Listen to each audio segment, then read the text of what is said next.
When you heard the phrase from grit to grace, serve up, woman, serve up, what came to your mind? When I heard that phrase, it reminded me of my childhood. Oh, wow. Coming from a background of nothing to achieve something. As a small girl, young girl of 9 years, having lost my father, and then my mother was blind. At the age of 13, I had to fend for myself and my mom.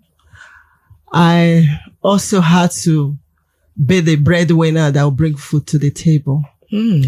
And thanks to my mom, before she got blind, she used to send me to school. I know these days they will say it's a child abuse, but back then they look at it as a training you into a business.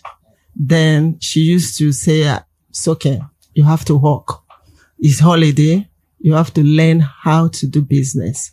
And that business is hawking. That's the best way she knows. So she puts on different kind of wares, cooking or something. She made me cook and test the food and go and hawk the food. I used to think it's punishment, but the thing has brought me out to do all kind of business today. And it's part of my achievement.